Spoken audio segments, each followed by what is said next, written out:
More than 24 Manhattan parents filing a lawsuit against the city demanding the full reopening of schools. The suit argues that the inability to offer full 5-day-a-week in-person instruction with teachers in the classroom is a violation of the state constitution.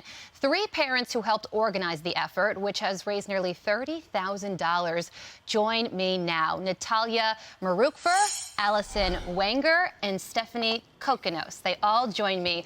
Good morning to you all. So you 3 helped organize this lawsuit against the New York City Department of Education and Mayor Bill de Blasio. Natalia, I'll start with you. Why do you think this lawsuit is necessary, and what are you hoping to achieve?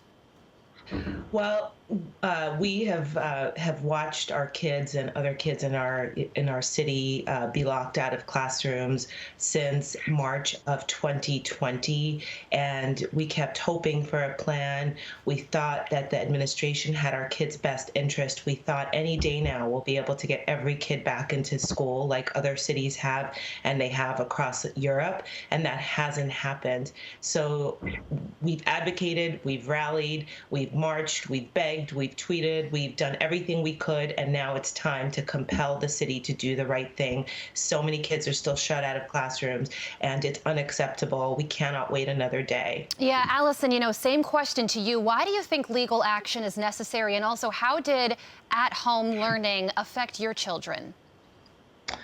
I think it's necessary because we keep hearing from Dr. Fauci, from our governor, from our mayor. They all keep saying how clear the data is that school is safe and that kids should be in school. So it's confusing on why our kids aren't back at school full time when so many desperately want to be back, and they're truly suffering. My kids, fortunately, just went back full time. The remote was really, really difficult for them. It was hard. They're 7 years old. It's hard to focus on a computer screen, on worksheets. Our teachers did an amazing job as best as they could, but it's just difficult for kids to be learning this way they're in an isolated environment. Oh my gosh, where absolutely. they're not with their friends.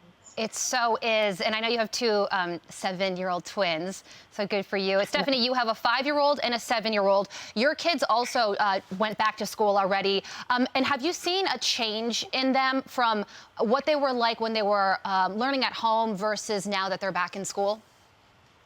It's night and day, honestly. I mean, when you have a 5-year-old trying to learn social skills and life skills in front of a screen, it's just not age appropriate, and they are flourishing right now with their teachers.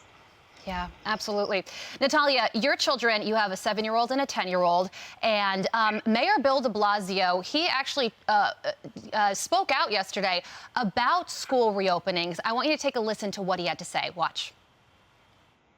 We made our schools the safest places in New York City. The comeback of the New York City schools, biggest school system in the nation. The fact that we reopened our schools when so many other cities didn't even dare to try. And I want everybody back in school in September, everybody. 2 takeaways from that on my end is that he thinks that he handled schools, his administration handled schools in New York City in a really great way. And he also does say that he wants schools to be back full-time in the fall. Does that give you any comfort? Sure, it gives me a lot of comfort, but it doesn't actually give me anything binding, and doesn't show that there is a plan that parents can truly rely on. He's also the one who said that New York City has had a gold standard of reopening. I would disagree.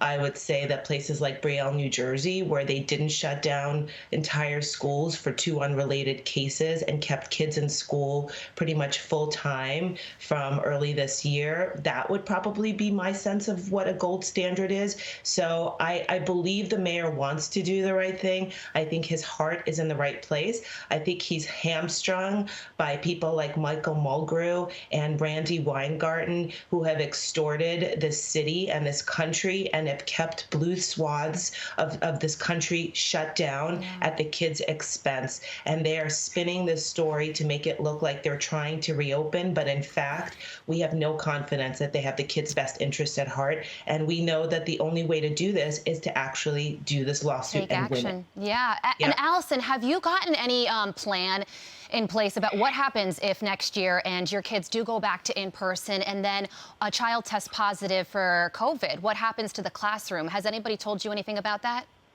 There's been no plans, nothing. There's no plans on, I know Mayor de Blasio said that he wants that, but there's no plans. There's nothing. He's announced that New York City's opening up. We have movie theaters and Broadway, and it's really exciting, but he has not mentioned the plan for how New York City schools are going to open. And the parents are very nervous, and we're scrambling. Yeah, Stephanie, have you heard anything about how the fall is going to be handled? I don't. I mean, I do know that we are still testing our children weekly. So we are testing our children asymptomatically.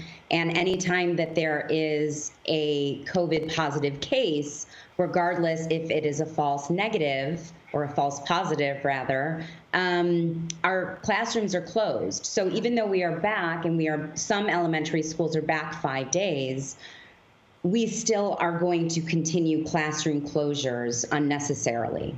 All right, well, you three are taking action. We reached out to Mayor de Blasio's office and the New York City Department of Education, but have not heard back. In the meantime, we thank all three of you for joining